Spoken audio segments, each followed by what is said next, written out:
All right, so we're looking at a midterm Monday next week, the 22nd. We'll have, for the in-class students, it'll be at 1 o'clock in this classroom. For online students, it'll be at 6 o'clock here on main campus. Online students, if that doesn't work for you, you would need to arrange some proctoring and let me know who would be proctoring it, okay? So a proctored test needs to be at an accredited school here in the USA, at a testing center is what needs to happen on a proctored test, okay? So that's what's up with that. So let's have a look at the next one down the line here, and that's this what I call pure moment or couples. All right, if you think of, you could probably think of a few different examples of this if you're going to open up that valve, all right? What you're going to do, you're going to exert what we would call a couple on it. Now, what we've been talking about on forces here so far is a force, or excuse me, with moments so far, which is a torque in physics. I mean, it's the same concept, just different words. So far, for moments, we've been talking about a force at an offset, kind of like pushing on a wrench is a real classic way of exerting a moment. So if you have a wrench like so, and you push on it, you can turn this nut right here, okay? And what you've got then for the moment is its force times distance, with the distance being perpendicular to the force. Now, I would contrast that with how you would open this valve. I mean, if you're going to open this valve, what you do is you grab the handle and you twist it, just a pure twist. Okay, you're not pushing it. You're not pushing it to the left or right or any direction to any great extent. You're just twisting the valve, okay? And that's a pure moment. It has no associated force, okay? If I'm going to open the door, here I take the handle and pull it up. Here I would take the handle and twist it. They're different, okay? This upward push exerts a force on the doorknob. It pushes the whole doorknob up, whereas just twisting the doorknob does not. Yeah, question there? So like in that last image, if say that valve was stuck and you had to put a wrench on it to open it, that goes back to just being a regular moment. Right, yeah, right. Okay. Yeah, so you could do it either way, really. I mean, that might kind of harken to what I'm talking about here. You could open the door in two different ways, depending on how the knobs put together. Okay. So these are just two different ways to generate a moment. The one thing about this is there's no associated force with it. It's just a pure twist. Okay. All right. Now we have to model this. So a couple from your sheet out of the notes, which is 330, thanks, is a moment with no associated net force. And if you look at a shaft, what you would see is a bunch of little forces in the shaft. But if all the forces in there are equal, what you would have is this force would cancel out that one, and this one would cancel out that one, and this one would cancel out that one, and this one would cancel out that one. For every one you've got to the left, you've got one on the other side of the center of the shaft to the right. And every one you've got up, you've got another one on the other side of the shaft down. That's the idea there. And so these forces are going to cancel out as vectors. So the net force is 0. Okay. Now the simplest expression of these canceling forces is just to have two of them. And that's where the word couple comes from. Two parallel forces of equal magnitude acting in opposite directions. That's the simplest kind of form of that. And that's where this concept of a couple comes from. Now, if you look at how you generate that, what you would have here is the moment would be what? F times d over 2 plus F times d over 2, right? If I'm taking the moment about point O, if the total distance between the two forces is d and point O is in the middle, the two moment arms would be d over 2. They're both going counterclockwise, so they're going to add up to a net moment of Fd over 2 plus Fd over 2, otherwise known as Fd. So that's how you calculate a couple. You take the forces times the distance between the two forces. And that's would be the couple. Okay.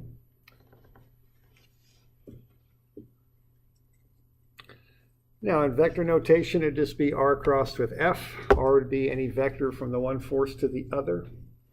Okay.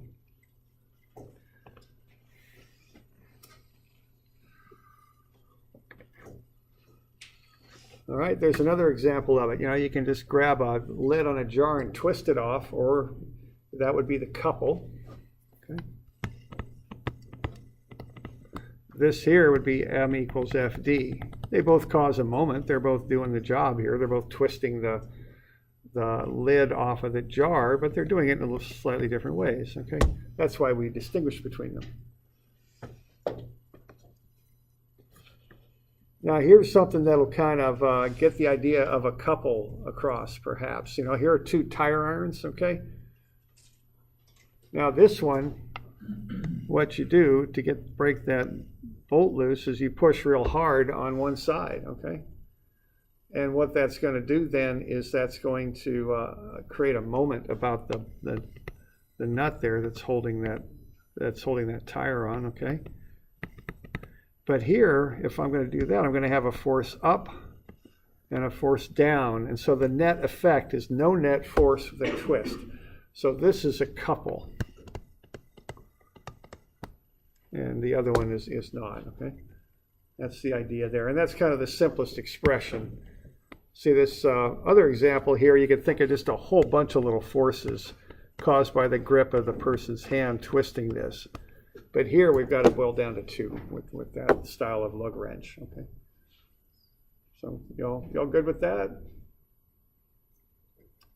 Okay.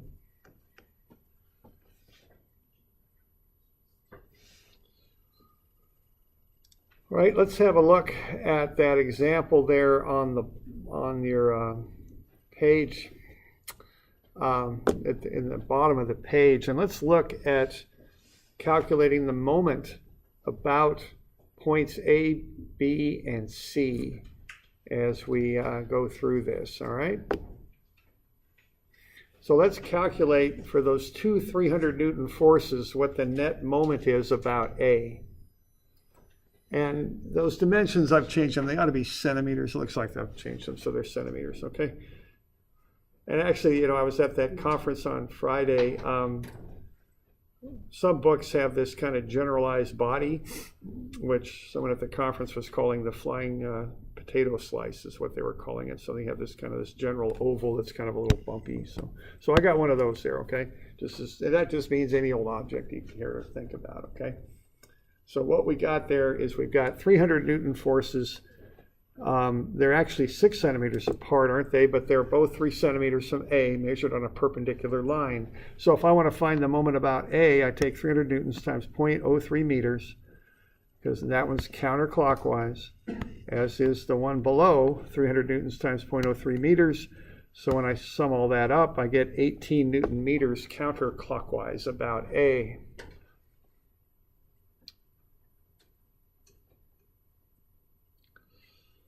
Now, the funny thing is, if I look at a point below there, point B, let's say, what I would have is I would have this 300 newtons on the top, and that's 3, 3, and 4. That makes 10 centimeters, 0.1 meter, and that's coming around counterclockwise, so that'll be positive about B. Now the second force, what that's doing is that's 4 centimeters from B. But the thing on this is it's going the other direction. Subtract. Yeah, so that's going to go clockwise, so that gets subtracted. So I'm going to have 300 newtons times 0.1 meters minus 300 newtons times 0.04 meters. So I'm going to get 30 Newton meters minus 12 Newton meters. And look at that. That comes out to be 18 Newton meters clockwise also, doesn't it?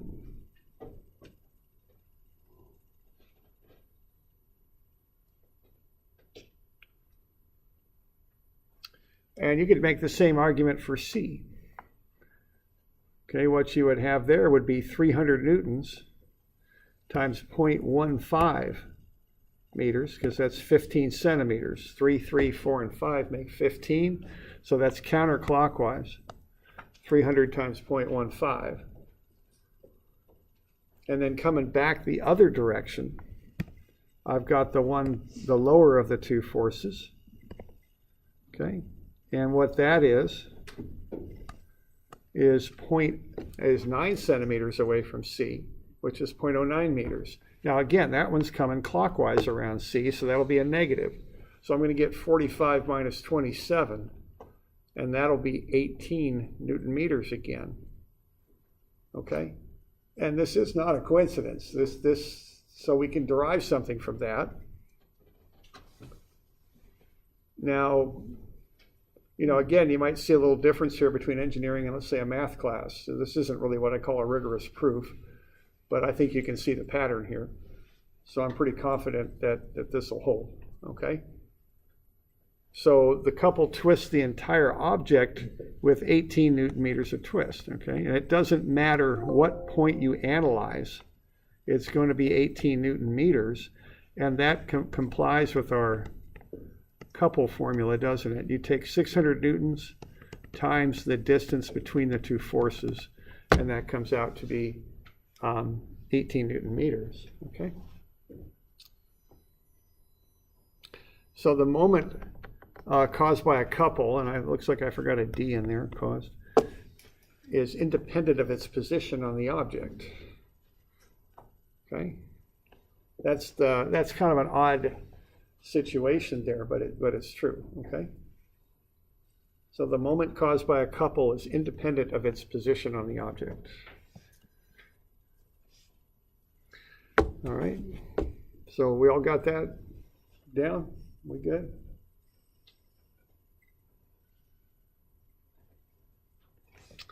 And as an example of that, when you take the lug nut off of a tire, the way I was taught to do that is you do that first. Okay, you don't jack up the car and then start twisting the lug nuts, right?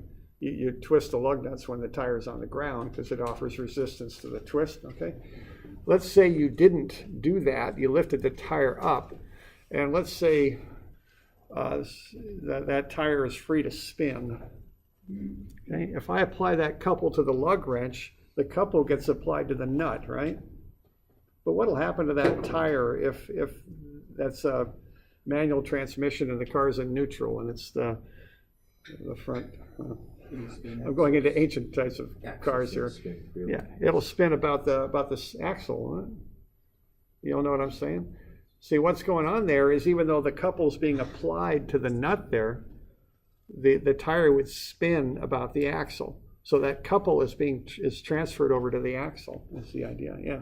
Would you calculate the force of the distance between the center of the axle and where the lug nut is times the force of turning? No, see, it doesn't make any difference. That one couple, which is it's just the distance between the two forces times their magnitude, that's applied everywhere on that wheel. Okay. Any place you care to analyze it. So that's all you got to do. You don't have to make it more difficult. It's just get that couple and it applies anywhere. Okay. All right. So we okay with that?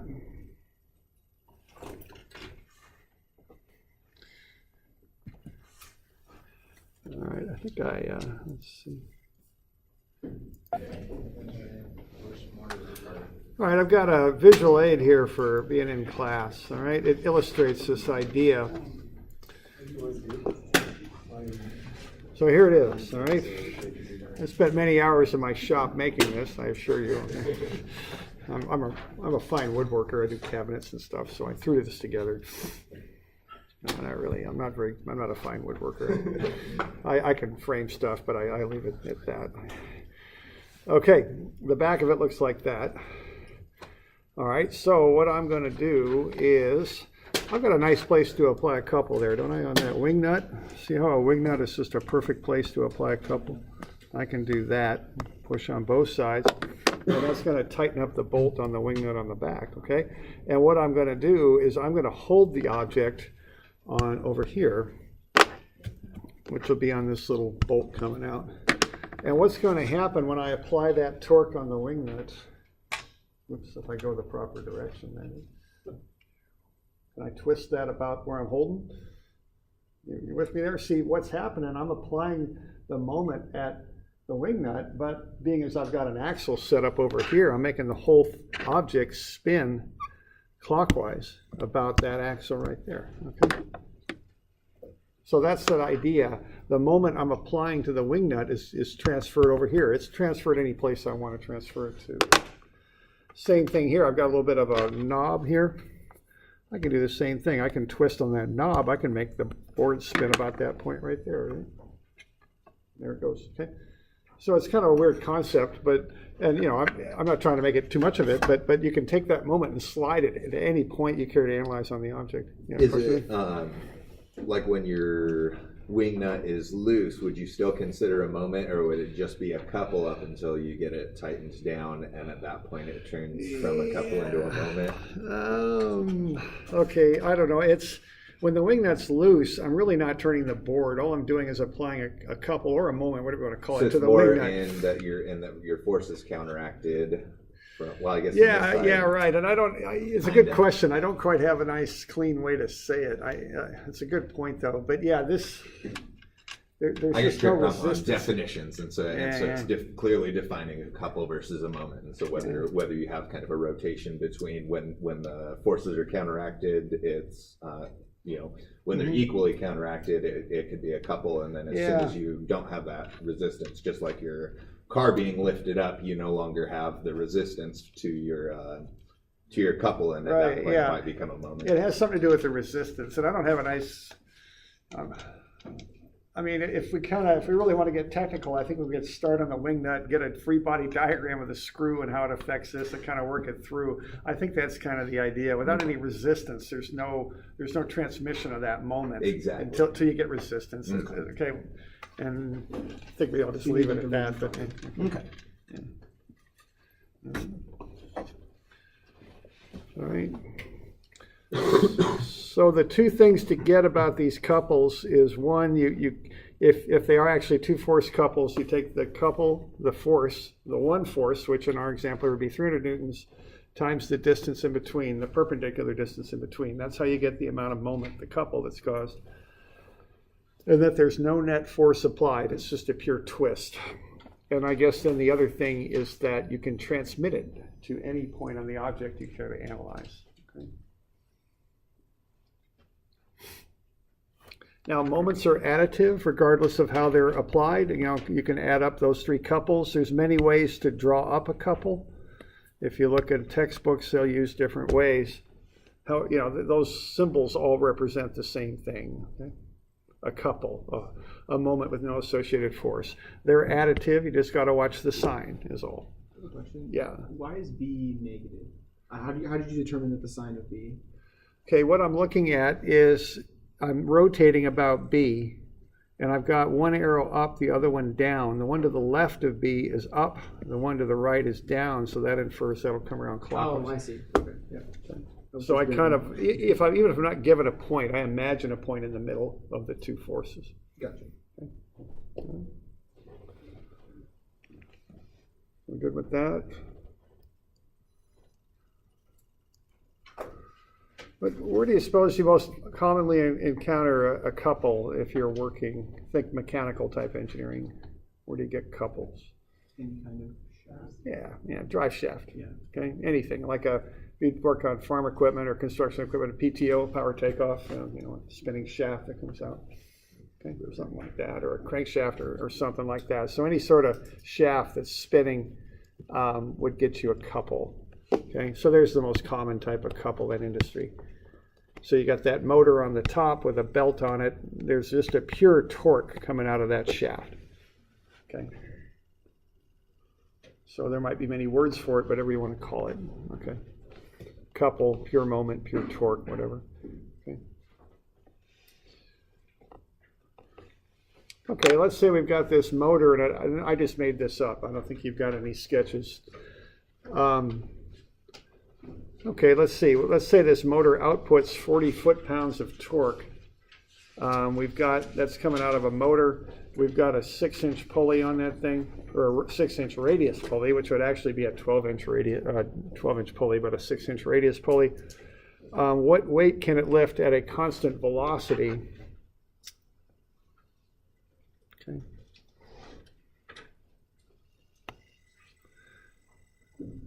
Now that's a little key phrase there. Constant velocity means what applies? No acceleration. Yeah, no acceleration, which means equilibrium. You can use equilibrium on that, okay, by saying that, okay. So if that motor is putting out 40 foot-pounds of torque, what kind of weight could you lift with it, with a 6-inch pulley?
So I think you can apply that 40 foot-pounds right at the pulley. I mean, you could look at it that way.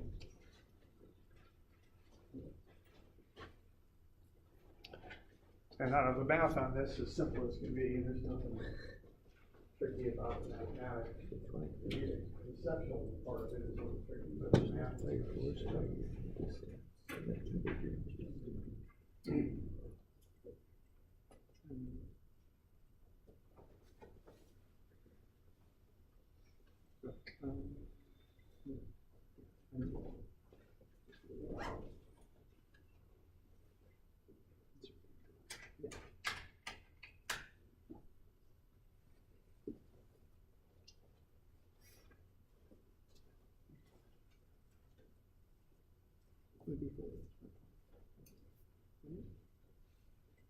Would be 0.5 tack foot.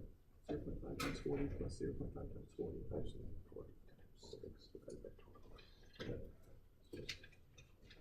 You have to do twice. Yeah, the ideas on that? Up and down. So wouldn't it be double? So wouldn't it be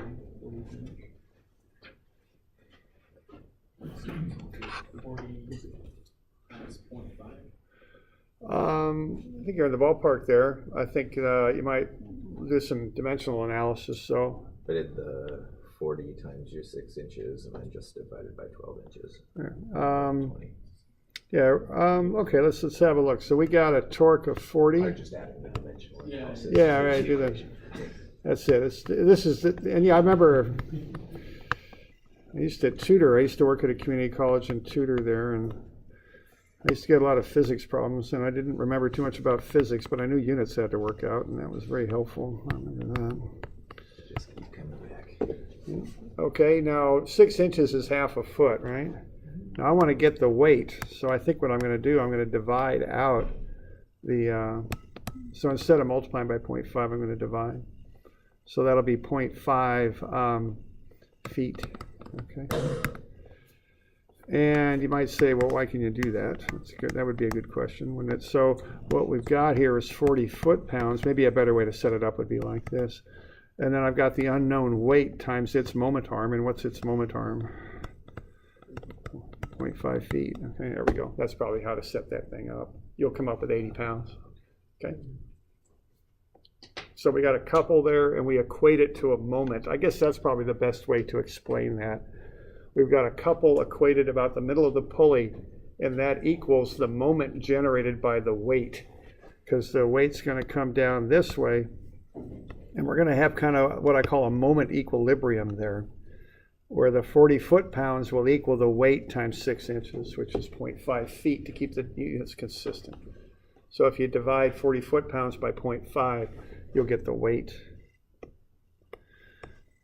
So the weight would be 40 foot-pounds over 0.5 feet, otherwise known as 80 pounds, okay?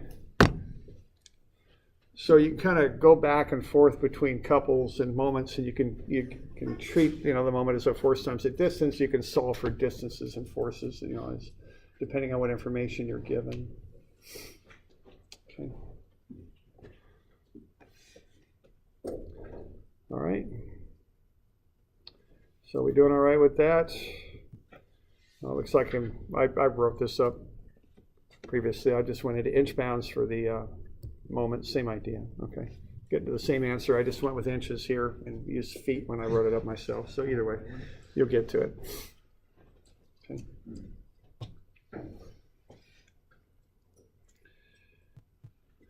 All right, so that's a little bit there on couples. And again, I think if you're in the mechanical world, you're gonna, you'll see this with shafts. A motor outputs torque through a shaft. And when you talk about trucks and stuff like that, what they talk about horsepower and torque, right? Torque is how much torque is coming out on the drive shaft. With torque, you can run it through an axle and apply a force to the ground. Okay, is what you can do with it and start things moving with that. So in this situation, like if you had that limited amount of torque and you needed it to lift something it can't lift yet, you just put a disc on there with a bigger radius. You would still get the same amount of torque, but yeah, you'd have to, you could change the pulley, and what you're going to do, you're going to play a game between speed, which kind of relates to distance, and then the weight you can lift, so different size pulleys will get you a different ratio between the speed at which you lift and the weight that you are lifting. Oh, yeah. Which is kind of a gearing system, really, is what you're looking at by doing that, Kind of like basically popping it into a low gear. Yeah, right, exactly. Yeah, that's kind of the theory behind gears on a car. But the output on that is power. Usually force times angular speed or torque times angular speed is when you look at power coming out of a motor. That's what you're looking at. Okay. All right. All right. So that's just a little bit there on couples. So we good with that? We got any other questions on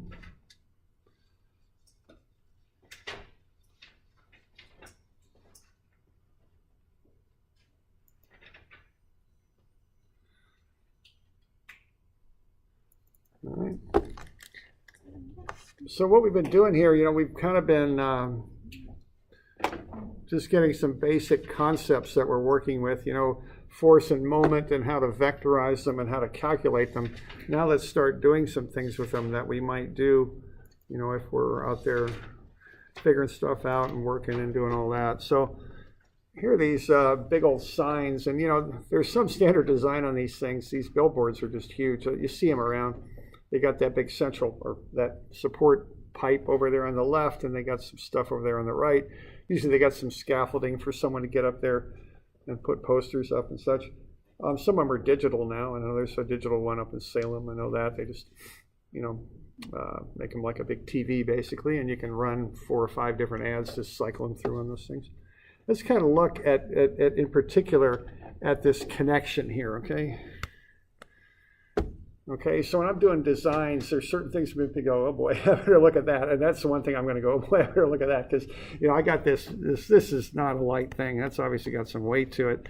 There's wind forces on that. There's all sorts of stuff going on. So I'm really going to be careful right there where that connects, because that's a real potential failure point right there from just looking at the thing, to the way I'm seeing it. Okay, so let's analyze that a little bit. Okay, so if we're going to design that, and you can see the connection they're using there. See how this is, they're using tubes here. And it looks like they got 2 brackets, So what's going to happen is you're going to get a force like that, right? And that's going to cause a moment. So to balance that, we're not quite there, but we're going to end up going to equilibrium here. We're not quite there yet, though. You're going to want a counter moment, right?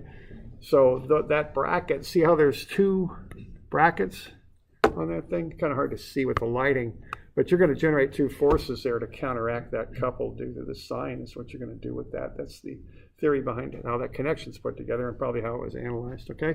But before we get into equilibrium though, let's just look at the weight of this sign and what it does to that connection. And we'll just look at simply the weight of the sign. All right, that's what we're going to do. Now, first, let's get into resultants here a little bit.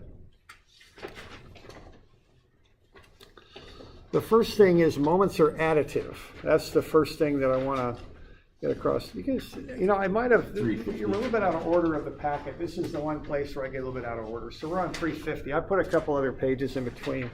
We'll come back to those.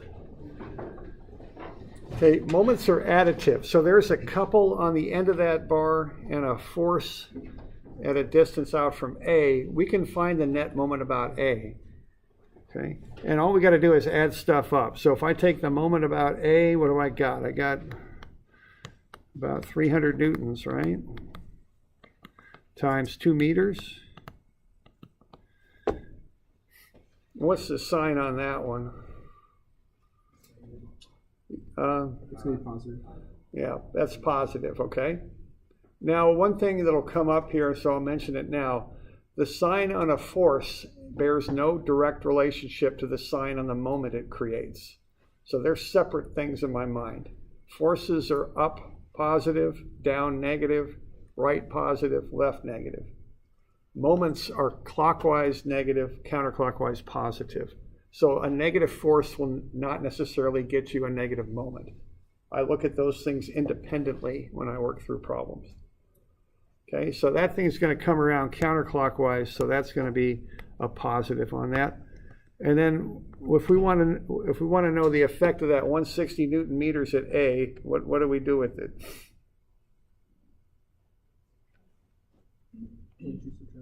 Yeah, you subtract it. Now, I was trying to fool you there, but I failed, but I'm glad that I failed. It's simple. Just take the 160. And one way I remember that, you don't need to add a moment arm in there because it's already there, okay? That meters there's already a moment arm in that term. You don't need to multiply that by 3.6 or do anything with the 3.6. It's irrelevant.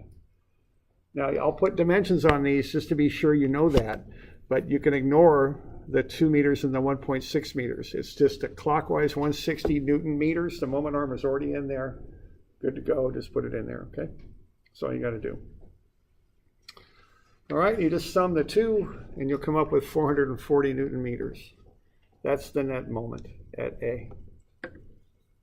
All right. When we're talking about like a sign that's connected at the corner and we're talking about a 300 Newton force acting down on the side, does it matter where you consider that force? That would be at the kind of the opposite end of the sign, right? It'd be at the center of gravity. I mean, if it's a weight. So if I'm answering your question there, I mean, the weights are applied right at the center of gravity or whatever the object is. So it does matter where you put it. It does matter. Yeah. Because because that's not a couple. That's a force times a distance. Yeah, that was my thought. Yeah. And I was just trying to put it into the sign reference. Yeah. Okay. Sure. All right. So let's kind of design this sign here. Okay. So what I've got there, and that's really hard to see, but down here you can see that connection. Let's look at that connection right there at the bottom. There's 4 bolts in there is what they've done. Hard to see, I know. Right down in there, they've got a square plate with 4 bolts in it. That's how they're holding up that sign. Okay, now you might say, well, why the heck don't they put that pole in the middle of the sign? It would be more symmetrical and it'd be a better design. Well, yeah, it'd be a better design, except it'd be right in the middle of the sidewalk, right? So sometimes we got to deal there with, geometry that we encounter out there. So it's very common to have the support on one side of the sign so you can leave that space open underneath the sign. All right. So let's find the net force and moment at the base of the sign. All right. So let's have a look at this. All right, let's start with this one here. Let's say that sign is 0.9 meters by 1.2 meters, and we're looking at E, all right? And let's say the mass is 48.93 kilograms, so the weight is 480 newtons. So what's the net moment about E?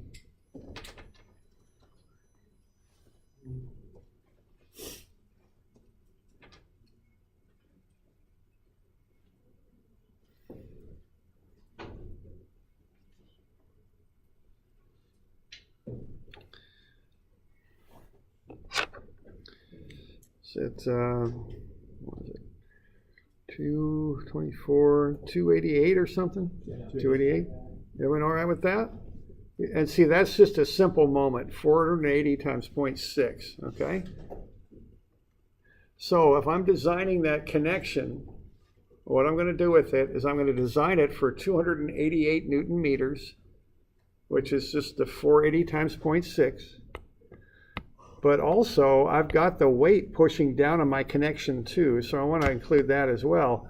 So I'm going to have 480 newtons pushing down and a net moment of 288 Newton meters.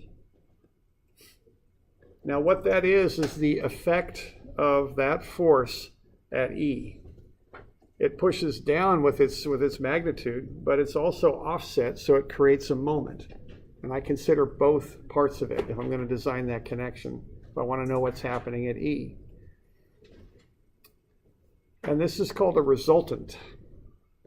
So the resultant of the 480 newtons at E is a 480 Newton force and a 288 Newton meter moment.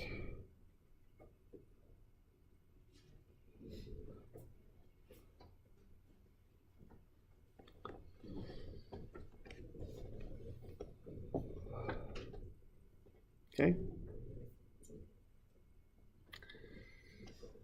Okay, let's say the wind's blowing today, and so now we've got 210 newtons coming in at 15 degrees with the horizontal there. What's the net effect of all this stuff at E? Okay. Now this is going to get a little bit more involved here. So what I'm going to do to determine that is I'm going to sum the forces. So I'm going to want sum of Fx, I'm going to want sum of Fy, and then I'm going to want sum of ME. Those are the three things I'm going to want to figure out to get that worked out, okay? So we're kind of going back to the beginning of the term here when we were doing that 2D stuff and when we did a little bit of that point equilibrium, use a little bit of trigonometry there and get that figured out.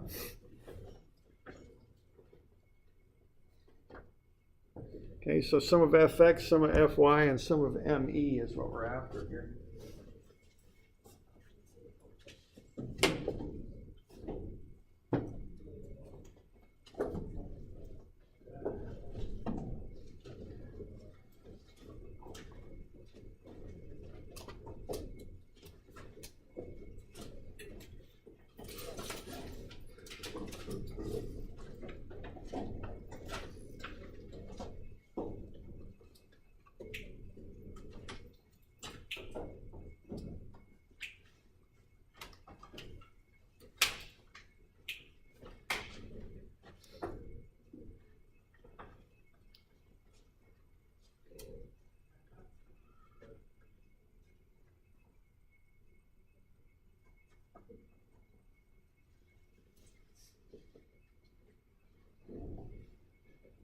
So just sum of Fx, sum of Fy, like what we did, and then just find the net moment about E.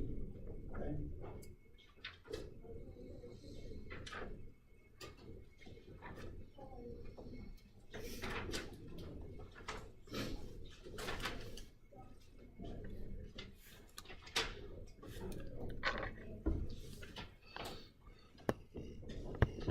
So just some right angle trig there.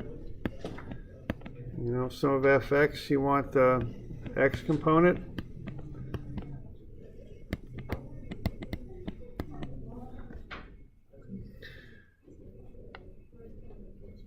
Sum of Fy, you want to get the y components.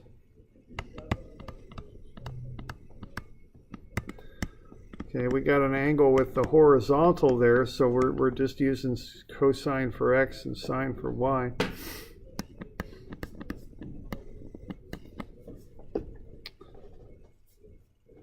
Okay. Now this sum of ME's got a few pieces to it, doesn't it? About 3 of them, as near as I can count.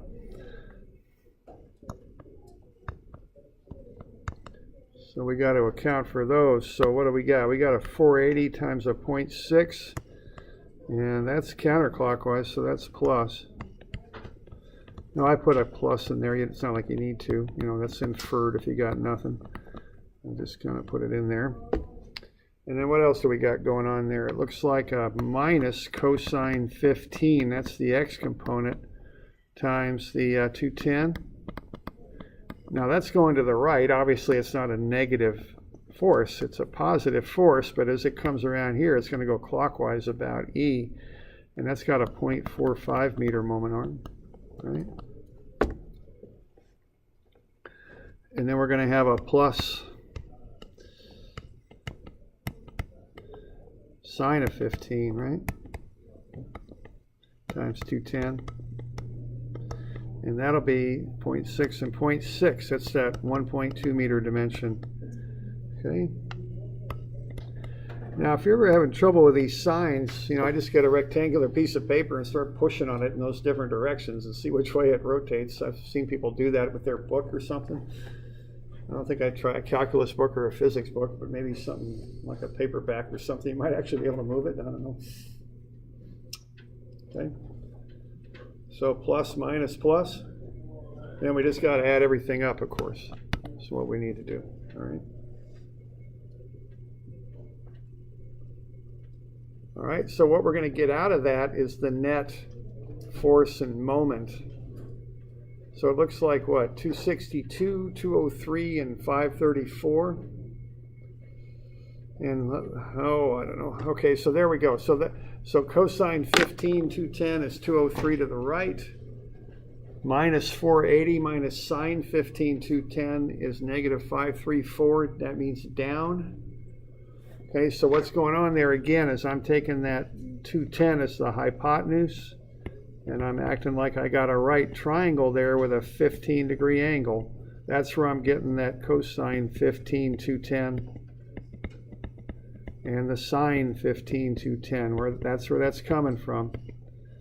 Okay, I'm just using right angle trig, a little short of space there, so the writing's sloppy, but that's cosine 15, 210 and sine 15, 210 for that right triangle. The 210 is the hypotenuse. So sum of Fy is negative 534. Now if I want the magnitude, I take the square root of sum of the squares, and I get 572. And this is going back to what we were doing that first week of class. Theta is the arctan of 534 over 203. It's down right, 69.2 degrees. And then I've got that moment equation, gets me 261.9 Newton meters. Looks like I forgot a meter in there. Okay. So I can sum all that stuff up and apply it at E. So what's going on at E is I've got 572 newtons down and to the right at 69.2 degrees, and I've got a moment there, a couple at 261.9 Newton meters. So that's what's happening at E on account of the weight and the wind force. Okay. So that's the resultant of this force system at E, is what it is.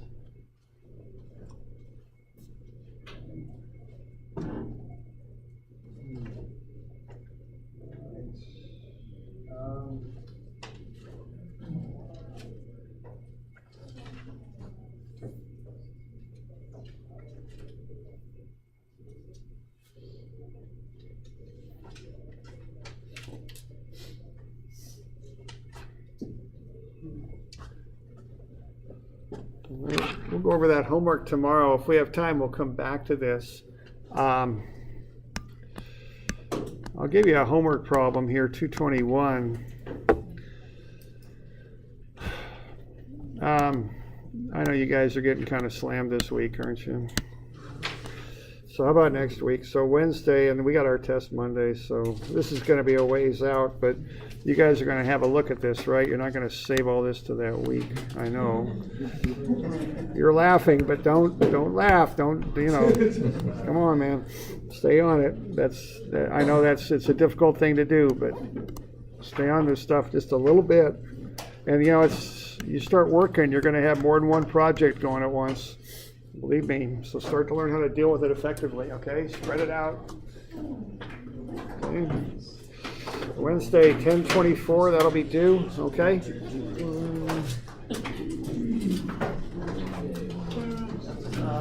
page 10A, just so you know.